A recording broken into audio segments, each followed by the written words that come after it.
Hello, everyone. My name's James. Welcome to another Planet FPL Clash of the Correspondents, looking to a big encounter in Game Week 9 and two teams that might very shortly get our attention from an FPL perspective. Let me first introduce you to our Crystal Palace correspondent, Migtavius. How are you, Mig? Hey, not too bad, lads. Show us your dinner, please, Mig, for the benefit of those on YouTube. Mig's decided to turn up to this podcast with his dinner. I thought this was the chips episode. No, that's not for a couple of months yet. Oh, mate. okay. And let me introduce you to our Newcastle United correspondent, Simon Bibby. How are you, Si? Oh, I'm very well, mate. I've been fantastic, actually, I'd say, compared to the last few times I've been on this pod. I can bet, mate. Did you bring your dinner? No, I did bring a can, though, but I've drunk all my beers, and I'm driving after this podcast, so just a cherry cake. Lovely. Mig, let's start with yourself, as obviously you're the home team ahead of this fixture at the weekend. How pleased are you with Palace's start, mate? Very pleased. A lot better than I thought we would do. I mean, we were saying in the pre-season one that, if we come away with like 7 points or something from these opening fixtures, then we've had a good time. So I think we've had a pretty good time. We've been competitive in all but two games, I think, and they were the ones against Chelsea and Liverpool. The ones against Liverpool, they're all set piece goals. So you had a couple of chances at 1-0 even at Anfield, mate. I mean, we could have walked away with more points from probably every game we played besides the Chelsea one. Obviously, two of the last three games, we've dropped points within the last second of the game, which is frustrating to say the least. It's a bit gutting. With those 4 points, we could have been top half, which would be even more rosy. But as a first, 8 games, I couldn't really ask for much more. The performances have been there. We've been attacking. It was only really when he brought Tompkins on yesterday that kind of showed a bit more, or we'll hold what we have sort of thing, the old sort of what Roy used to do. But other than that, we've been pressing, impressive. Olise has been a game changer when he's come on.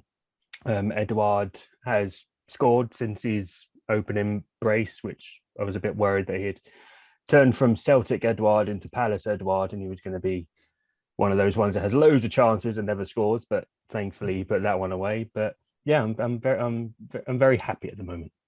The teams you've played so far, and your 14th, which I think is very reasonable on the fixture list that you've had. The teams you've played currently sit in positions 1, 2, 4, 5, 7, 9, 11, and 12. The two teams in the bottom half are Leicester and Arsenal, who we don't expect to finish in those positions.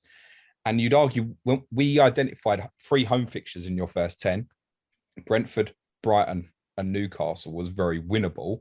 Brentford have obviously impressed everybody so far, and Brighton are currently 4th.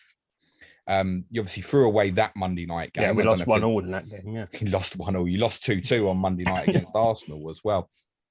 You must be impressed. I've been impressed with what I've seen with you in terms of the brand of football that you're playing. Like, you're playing proper passing football. You're not afraid to go direct. You're still playing counter-attacking football, but a whole attacking phase and starting play, even all the way from the goalkeeper. I think Gator's probably played more short passes in the first 8 games than he's done in the last 8 months, I would have thought. Yeah, he probably had to have a whole new section of training just to practice a short pass. I mean, we've been described as interesting and entertaining in the last few days, which is just incredible to hear. Are you stealing my tweet, Nick? It's quoted from someone, I'm sure. I'm not sure what the source is.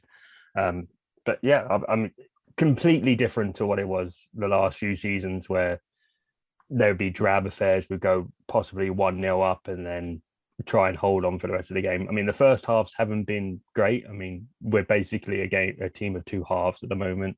We've scored 1 goal in the first half and we scored 9 in the second. So if we could keep teams to 0-0 at half time, we could win the league. Do you think there's anything in that, the fact that your second half performances are stepping up? Is it kind of slanted by the fact that you obviously battered Tottenham after they went down to 10 men in the second half? You were chasing the game against Leicester and Arsenal. That's 7 of the goals there. Is it just a case of that, do you think? Possibly, but then that's a good enough sign for me at the moment anyway, that we're not just kind of, we're 1-0 down at half time, let's try and keep it a 1-0 and maybe sneak a goal. We're like, right, no, let's go out, let's try and win this game because we possibly can. We're only 1 goal behind, or we're 0-0 or whatever it was. And it shows an intent of Vieira wanting to win games, which hasn't seemed like it's been there for a few years. It's more like, let's maintain what we have in the game rather than let's try and get more. I mean, obviously it's bit us in the behind a couple of times this season, but some sloppy mistakes that have cost us points. But those are the sort of things that be trained out of players, hopefully, and most of them are young, so we're going to be, which is odd by itself. Absolutely. And I think we'll come back to some of the attacking talent, but so impressive Monday night to know that you're still integrating Olise into the team. Eze is going to come back, and obviously it's been well documented you can't cope without Wilfried Zaha, but you did on Monday night. It was really, really impressive, actually. Si, Mig, have a bit of food. Yeah, cheers. Before we talk takeover and stuff, and don't worry, we will get there. Time of recording is Tuesday evening. Time of recording, Steve Bruce is manager. Do you expect him to be manager at Selhurst Park on Saturday? Just let me refresh Twitter. It's a bit like that, isn't it? The latest news. I came on this. I was thinking about this pod, and my original thought was yes, they would give him the Palace game.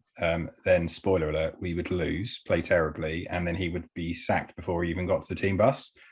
And then he'd be given the next home game, whoever the new manager is, or whether it was kind of given to Graham Jones or not. But all of this kind of Eddie Howe news seems to have a little bit more actual authenticity to it from some of the sources that have been talking about it. And there's been some stuff that's come out about apparently they were in talks previously when the PIF and the consortium thought that they were going to get the deal pushed through a year ago.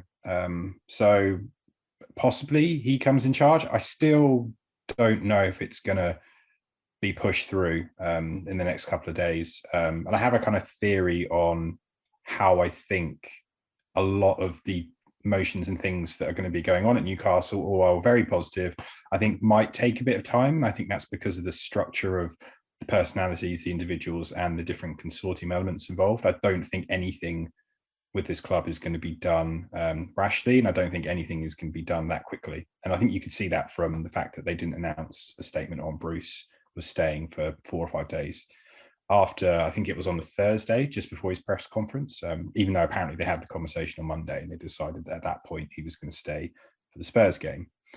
So I don't know if they're going to be able to push that through this week. I think they're just going to basically give him Palace and then see what happens.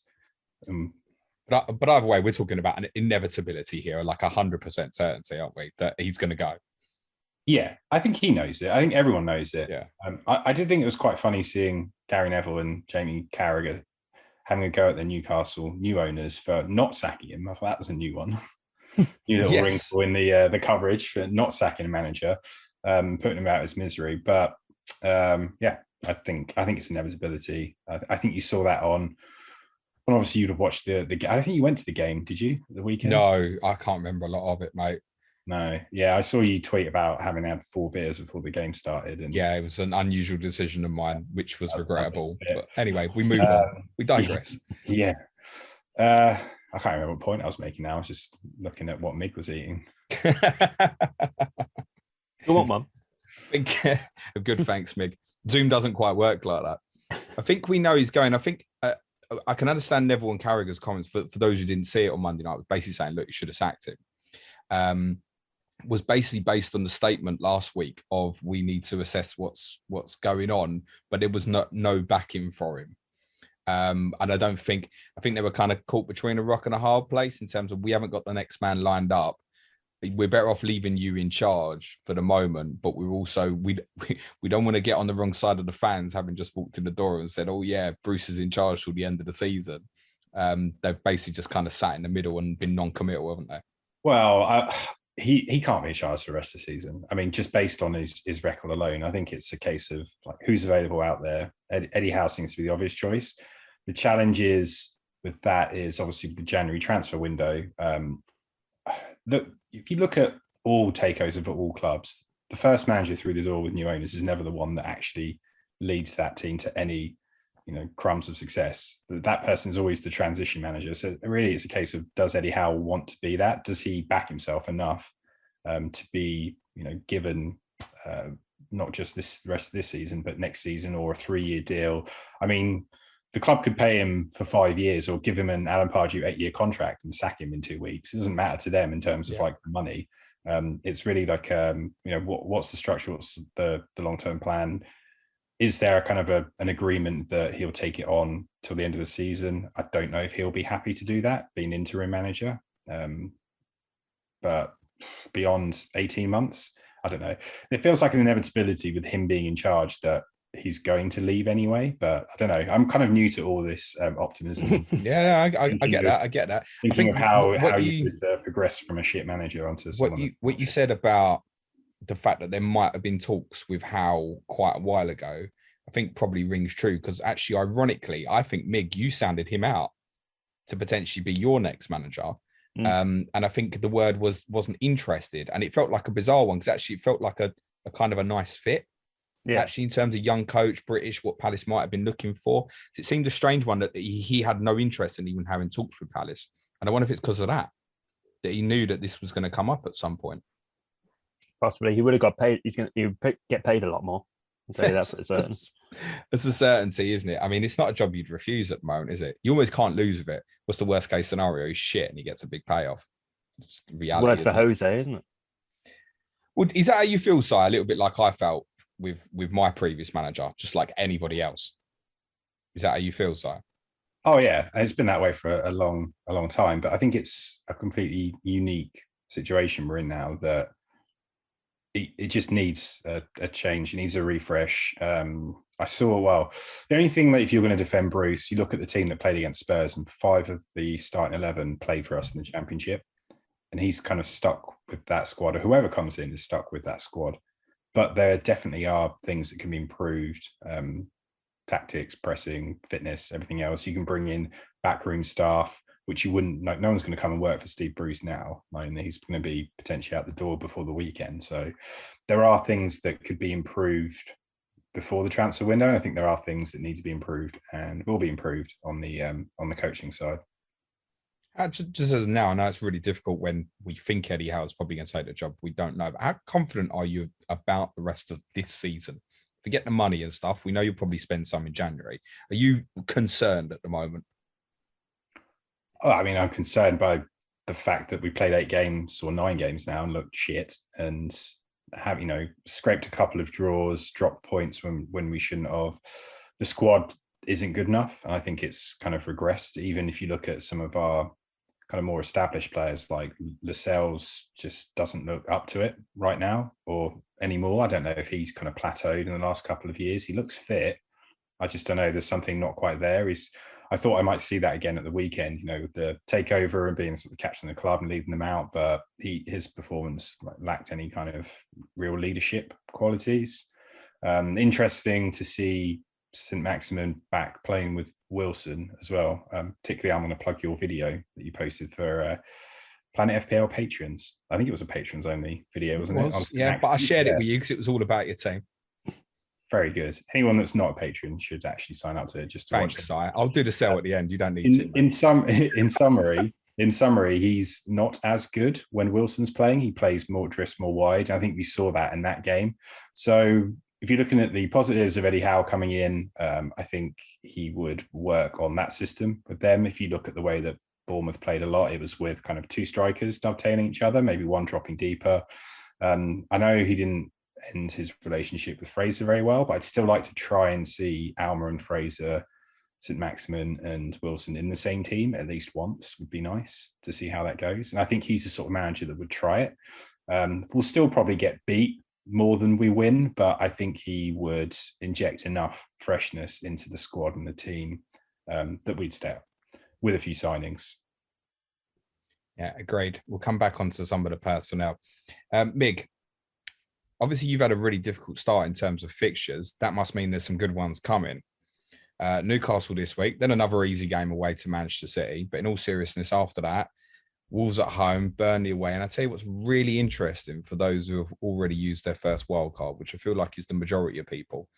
I don't think your fixtures ever get bad again You've got a 3-game run, game week 31 to 33. Arsenal, Leicester, and Everton doesn't look pretty, but actually, all the rest of the times you play one of the big ones, it's just like an odd one dropped in the middle of good fixtures. So it does mean I think we can look at your assets with some longer term thinking. What's your thought on the defensive players? I know a few are starting to get mentions towards Palace players. Is there anything that kind of splits them to make you think, oh, I'd want to get Mitchell or I'd want to get Gator if you were to invest in them? Gator's always the main one that sort of stands out because basically he's dropped in price this year. He's 4.5. I don't think he's gone up to 4.6 yet. No. He's always there for save points. Maybe you're probably not going to get clean sheets every week, but he's there for the save points. Mitchell's been a lot more attacking this season, I think, especially in the last game. He was getting a lot further up the field. He was mainly there for his defensive abilities, and Ward was sort of seen as the more attacking player who has nailed that right back spot. That was sort of a 50-50 going into the season. I didn't know if they were going with Ward or Klein. But Klein's only played in the Carabao Cup, I think. So I think that's Ward's fine. I've got Ward in the draft team as far as I got. But I think centre-backs are always the ones that tend to get the bonus points if you keep a clean sheet.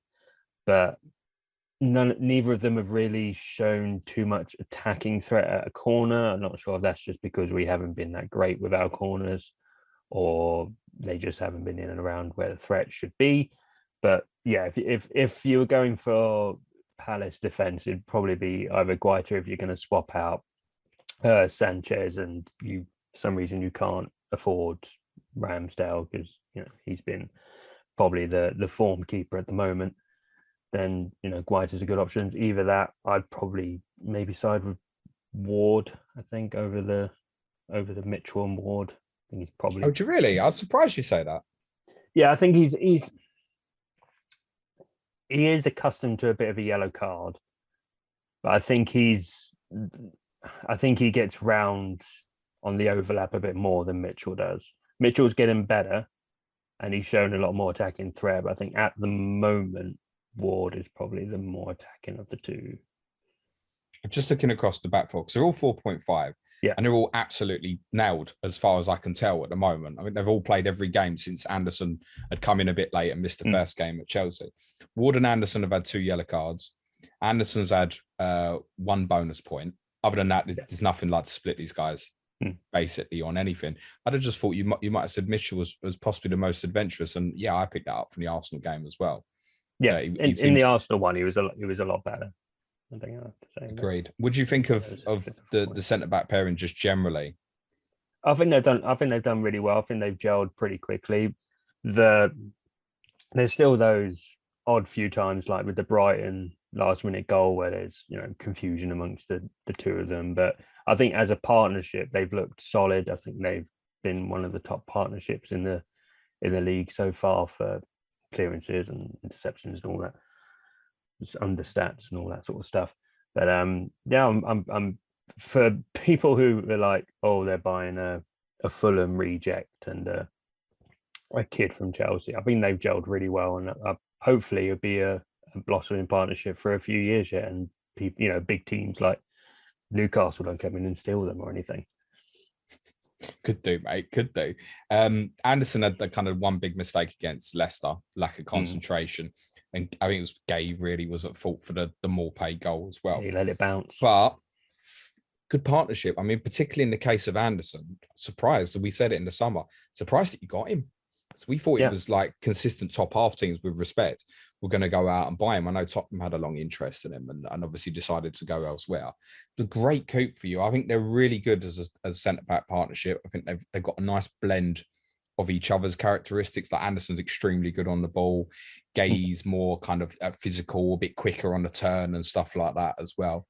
I think they're a good pairing. What about Newcastle defenders, Si? Javier Manquillo, 4.0. It doesn't look like he's leaving the team anytime soon. I can't believe it, personally. Although I'm surprised Murphy got dropped in the first place. I think just defensively, he's not he's not quite at it, especially in a back four. But yeah, as a fifth defender, yeah, why not? You're probably never gonna play him, and he looks like he's got the shirt at least until January. So I think fullbacks are definitely going to be high on the agenda for new signings if we can get the right players in. I think it's exactly that. If you want a fifth defender and you've got no intention of kind of using it as a rotational option, then he's got to stand out at the moment as a 4.0 who's playing every week. Now, new manager might think completely different of that, obviously. There are a few home games coming up as well. You've got this really interesting run. I think it's going to be big for you, Si. 12 to 15. You've got Arsenal away in 13, Brentford at home at 12, then Norwich and Burnley both at home 14, 15. And I think for people like myself who are looking to wildcard in 16 probably, that actually your assets really appeal as kind of a late kind of, do you know what? I'll go and have a look at Manquillo for four game weeks if I've got a cheap defensive issue there, or if it frees up some money somewhere else. And actually you could use him as a starter if he's still in the team by then, which is very unpredictable. But if I was wildcarding now, I'd possibly consider him actually. Yeah, potentially. I think yeah, good fitter. I couldn't really vouch for any other players right now if someone was going on a wild card. I mean, I own Saint-Maximin, and I think he'll stay for the Palace game, but Chelsea at home after that, Brighton away, we typically don't play very well down there. And then there's the 4 games though. Then it's the 4 games. It's really, yeah, I think it's, if you don't own them, it's wait and see what happens with the manager. Can the results improve? Can the performances improve? Does the system change? Is everyone still fit at that point? You never quite know whether all of our kind of main key players are still going to be, around in a couple of weeks' time. That's kind of been an ongoing problem as well. So, yeah, I think wait and see. I definitely think for this Palace game, I mean, I'm almost tempted to sell actually, just knowing that Chelsea are up after that. Although we've always had quite a good record against them. I don't know. I don't see it. Depends what happens with the manager really, but I just think, be on end all is this squad's not good enough, and it might be that the January transfer window comes and we've got Southampton away and then Watford at home in the first 2 weeks of January. I think there's an international break. Is there, or there's the winter break? You might be dead and buried by then. Looking at the 5 fixtures before that, if you have a bad run over the next sort of 6 or 7, mate, your Christmas is horrendous. Yeah, it's really bad. It always is though, and they've just moved the I know you said that before to TV. So for like the fans, it's just classic shitting on the fans, making them travel like ridiculous distances like they always do. But yeah, no, I don't think we'll be dead and buried. I don't think there's enough good teams. Like there's not there's Watford who are likely still going to be down there. Norwich will still be down there. Burnley, I don't know if they're going to really pull away. So I think we'll still be like there or thereabouts, and we only just need to be in touching distance. And I think really, regardless of who the manager is, I think there's enough kind of Premier League talent out there that will be available that we can either get in for ridiculously high loan fees for 6 months, or just players that will then eventually kind of become good, solid squad players.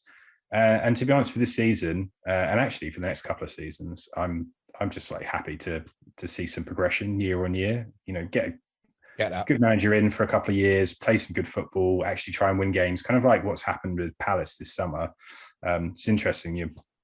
Obviously that we got paired together for this week. That the transition that they've gone from Roy Hodgson to Patrick Vieira and the players they've brought in. If this takeover had happened, it may have been like he might have been our manager for this season. And I think some of the players that you bought, really good young players, or like proven to a certain extent, probably would have maybe picked up some of those players. So like really impressed with what they've done in the summer. And to be honest, if we were in that position next year, I'd be perfectly happy. I'm not like screaming to try and sign Mbappe's and stuff of this world. I just want to see, some nice football. Some Wilfried Zaha's or Eberechi. I'd take Zaha. I think he's probably the best player outside of the top 6 that's never going to play in the top 6.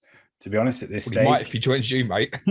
Well, exactly. So I think actually, I don't know whether Palace would be willing to sell for stupid money. He probably would, but it's not necessarily a position we massively need to strengthen. But if it's within the budget and we've already secured the centre backs and centre midfield and wing backs and every other position we need to fill to improve our squad. I think he'd do really well, and I think it might be something he'd be interested in, to be honest. It's interesting, isn't it, Big? Because this summer's kind of been the first one for a while where we haven't been Wilfried Zaha's knocking on the door to leave, or it was a very, very quiet summer for him. I guess just naturally, I mean, Newcastle are going to get linked with everybody like that, basically. I got linked with them the other day. I don't even play football. Was it the managerial job? Was it? Possibly, yeah. I did get a green arrow this week, so. Although there already is a Miggy at the club, so I don't know how that would work. That's true. Oh, Miggy Almiron. You'd have to go. Yeah, I mean, the opposite to Armageddon has actually happened here. So, tell us about some of these attacking players, Mig. It feels like Benteke stepped up a little bit since Edouard's come in. Is that coincidental? Yeah. I'm sure it hasn't been a purposeful. Whoops! I'm going to lose my spot here now.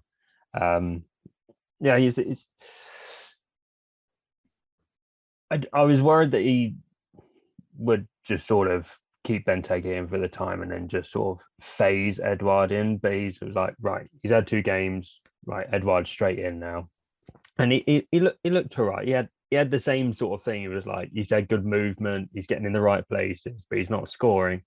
I've got to give Benteke credit. He took the goal well yesterday. I didn't think he'd be that confident just to slip it in the bottom corner. I thought he was going to be a bit rash with it. So, credit to him. He finished it really well, actually. He did, yeah. I know he also did the LeBron James celebration as well, which I thought was a little bit much with the kind of chest, the knee pumping thing. I was like, he always does that, I think, in fairness. Yeah, it just gets rare because he doesn't do it that often. I honestly haven't seen him score. He only scores like 3 goals at the end of the season when he needs a new contract, doesn't he, Mick? Especially against Arsenal. He loves scoring against Arsenal.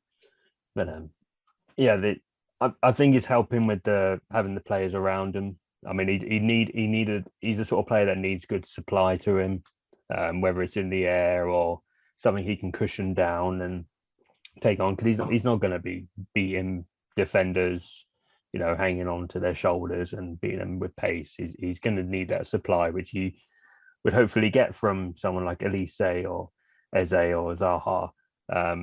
Ayew is industrial. He always puts the effort in. He's always chasing, as evident for the assist for Benteke. He was only him closing down. I wanted like an out and out right winger, because I know Eze is more of a striker, and there are times when he's gone for a shot when he could have slotted it through to someone else, but I can't hate on the guy. I like him, but Eze should be, Olise should be starting ahead of them. Olise at time of recording is 0.01% owned. We did a podcast earlier today on Tuesday, and he was 0.0% owned. So somebody's kind of taking notice that there's a bit of a weird one to tip someone up at that sort of ownership, but actually he's interesting, isn't it? It feels like the game on Saturday could be the right time to bring him in. Actually, is he 5.4? I want to say, Mig. I think he dropped because him and Gallagher went the opposite directions.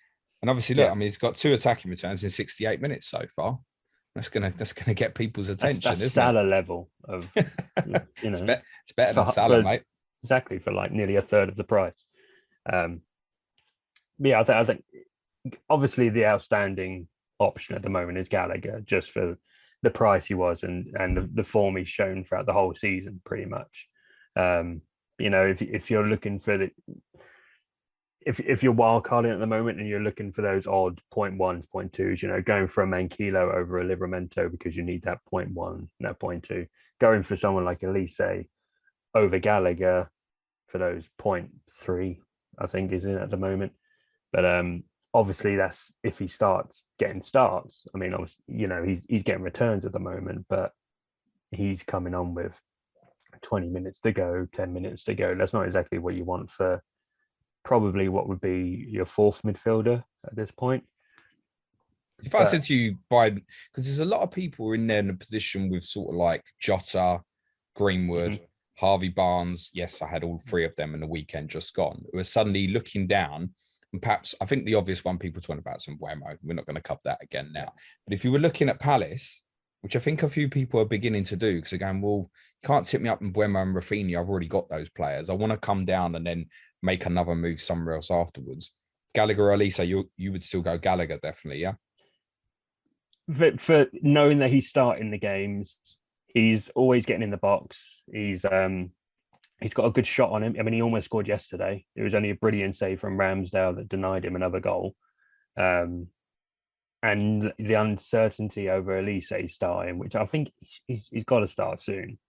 But yeah, plus his ownership. I mean, Gallagher's ownership shot up over the last few weeks. So I think if you're looking for way out there picks, then Olise is, you know, if he gets a couple of assists in the game, he's going to shoot you up the ranks. But I would side for Gallagher just for the safety, I guess, which is weird saying on the Palace asset. No, I get that. I get that. You don't want to kind of bring a player in who might not start. And that's where we're at with Olise. But I think he is very much one to keep an eye on. It might be one come back for game week 11 or 12 or so, because we say it's such a consistent run for you. I think he's one as well. Once he gets in the team, is stay in the team. Yeah. I think longer term, what you're looking at is probably Zaha and Olise behind Edouard. I would have thought in the majority of games. I think Eze is going to transition into a central midfield player. Yeah, I think the main thing I've seen is like having Edouard up top, Zaha on the left, Olise on the right, and then Eze as the number 10 behind Edouard, which, you know, sounds exciting to me. Gallagher and probably MacArthur or Milivojevic behind him. I can see it being Gallagher and Eze and one sitter behind being Milivojevic, and then with that front three, it's actually quite exciting, Mig. This is my point. I don't know what to do. But we should give MacArthur a mention because he is 4.5 and he's playing every game at the moment, isn't he?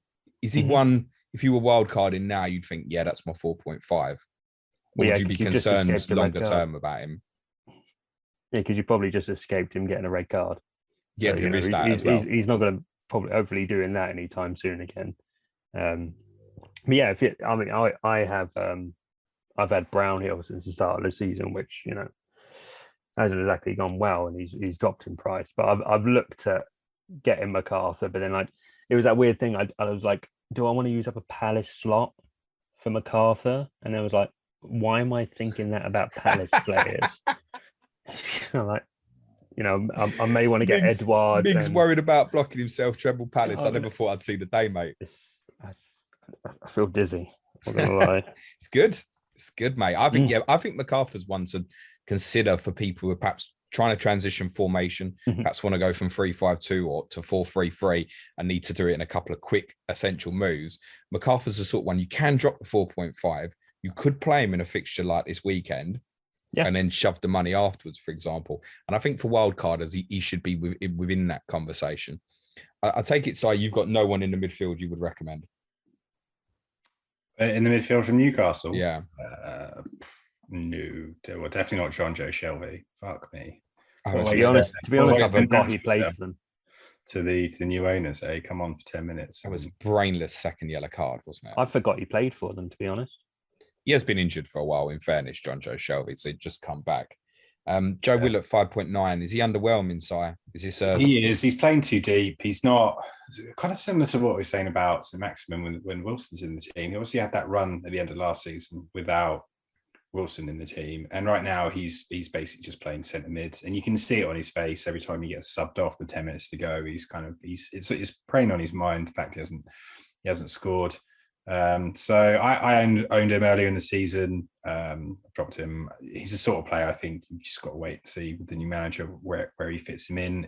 He actually feels like quite an Eddie Howe type player, so it'd be interesting to see how he uses him. And again, I think he's one of the players that you could put into that 11, at least for the, you know, if we sign some players in January and the summer, I think you could still kind of count on a spot for him potentially. So I think there's room to grow. I think he just needs better players around him, some security in that midfield, so he doesn't have to sit so deep, because at the moment that's kind of what he is. He's playing in a 2 or a 3, depending where Hayden's playing.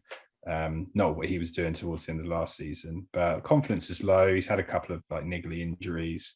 There's no one in the midfield really, apart from, to be honest, like I was quite close to getting Murphy in instead of Saint-Maximin before he suddenly got dropped, because he looks. I like him, Murphy. Yeah, he looks dangerous when he plays, and to be honest, he offers a lot when he definitely, I'd say more than Manquillo, but again, it comes down to kind of system. So none of these players are really kind of sticking out as options. I think Saint-Maximin's still playing well. He looks fit.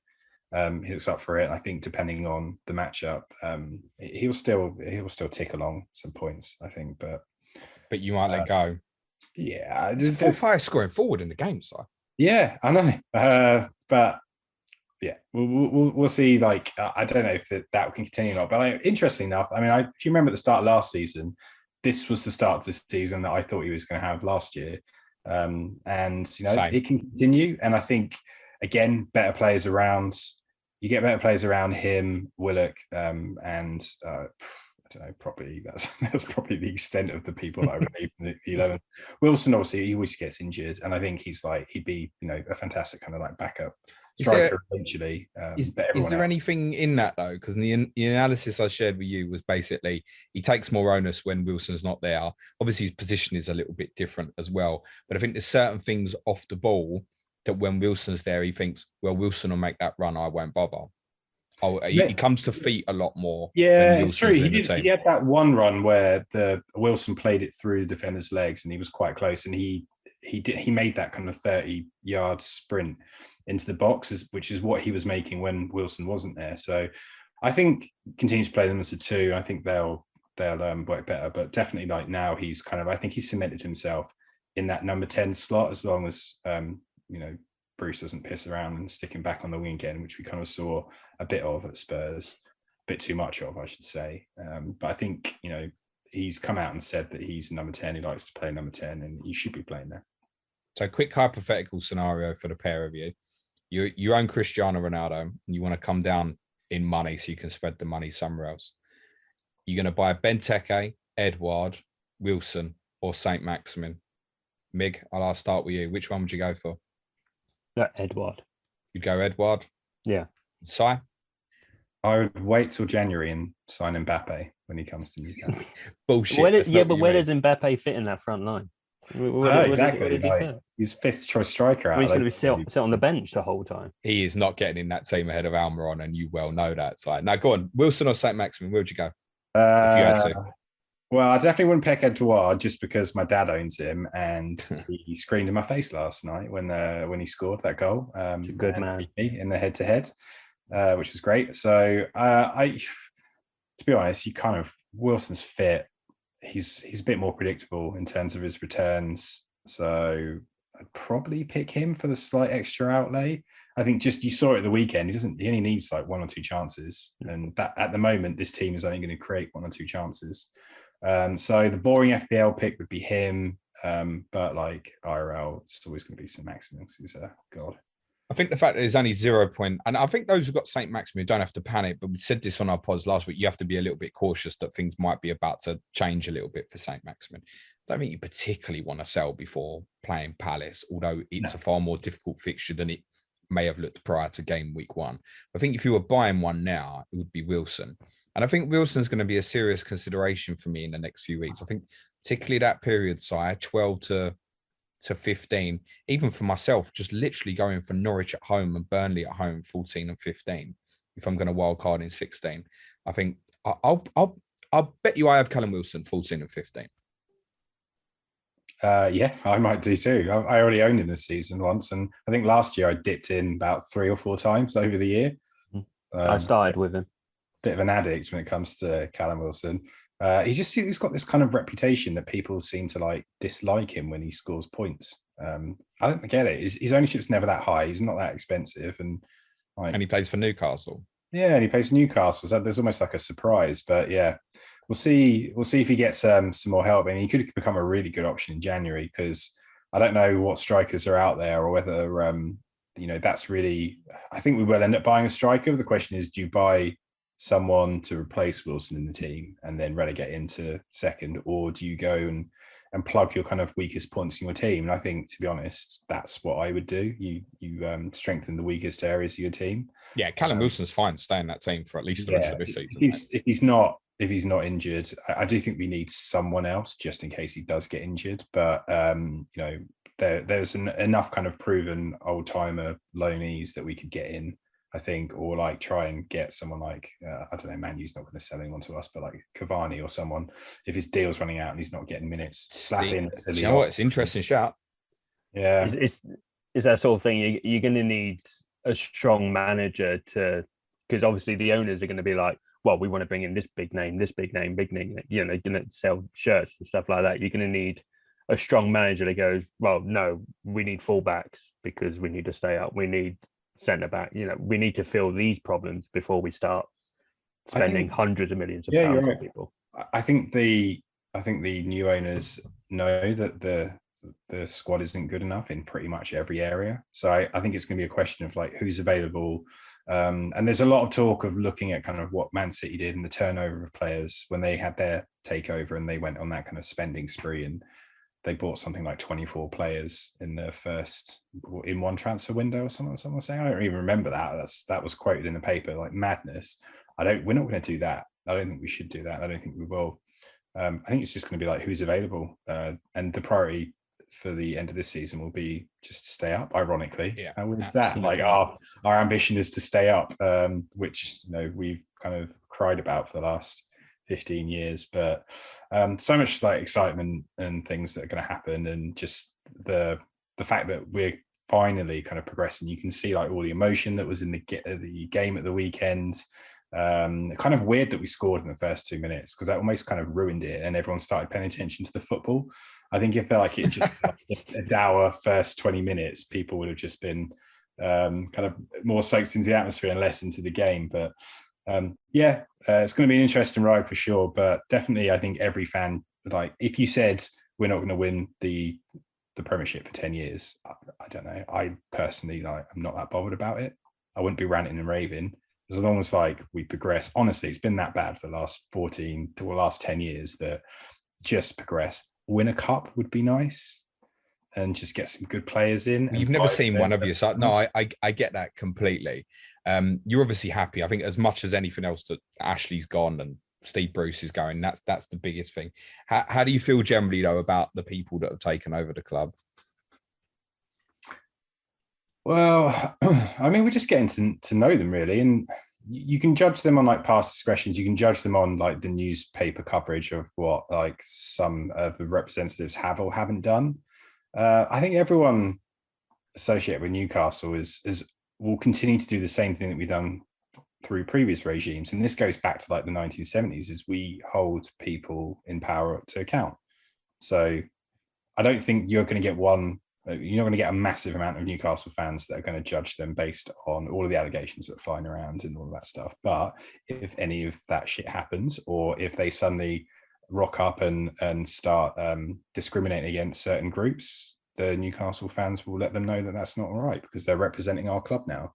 And I think that's how a lot of fans feel. It is what it is. Football's like a dirty business in terms of the money. You look at I don't know if there's one like club in the Premier League that you could say is completely 100% squeaky clean when it comes to how they make their revenues or how the owners got where they are in life. But definitely from this point forward, now that they're custodians of our club, they're going to be held to account. And I think really as Newcastle fans, that's all we should be expected to do, to be honest. Well said, Matt. Well said. Right, before we finish, guys, let's do predictions for weekend. Correct score from yourself, please, Mig. 2-1 Palace. 2-1 Palace. Sight. Well, okay. If Steve Bruce is still in charge, which I kind of weirdly think he still will be, we're definitely losing. I would say 2-0 Palace. And if he's not, if Eddie Howe's sitting in the dugout on Saturday, 2-0 Palace. 2-1 Palace, or maybe 3-2, because that's what happened to me on FIFA the other night when I was playing the fixture. Okay. Yeah. How shit are you at FIFA? I am bad. I'll tell you who scored 2. I don't know if you ever heard of this player. He's actually in FPL. Let me just quickly look him up. He's like an 18-year-old kid. Raksaki? Yes. Yeah, scored 2. I was there. Where's this kid? I actually wait. No. I looked. I looked him up, and I was like, 4.5. So He does well for the academy team. Yeah. I don't know. He might be a talent. He certainly they rate him and stay away from him. Rate him on that computer. You're gonna get loads of this stay away stuff, Si, unfortunately, mate. Yeah. Well, apparently we've got to stay away from any Saudi Arabian companies as well. Based on that new Premier League ruling that's just come through. So we'll have our eyes on that story. Yeah, fun times. But yeah, just happy to be here. It's nice to be on with Mig as well. I should say that I was an avid listener of FPL Popping Pod as well. Oh, wow. Yeah, that was good. I've met a fan. Yeah, exactly. It was there was like 4 people. It was great. You two actually met the first ever Planet FPL live. Yeah. It's true. And it's nice to be on a podcast with you, particularly as like Palace, I think is a good model for honestly, like where we're kind of, forget the money. I think just in terms of like where we'd like to be with a transition period, I think it's a good one. So I'd say, hopefully you can hold on to the players because we might just go and nick your manager and your players in 12 months and then you can come and support Newcastle, I guess. I will go for 3-1 Palace on Saturday. I don't like this. I never thought I'd be predicting you to win a game of football by more than a goal. No, you did it last time we lost. Did I? Was it Sheffield United or something? I might get away with that one. I'm very impressed with what I see.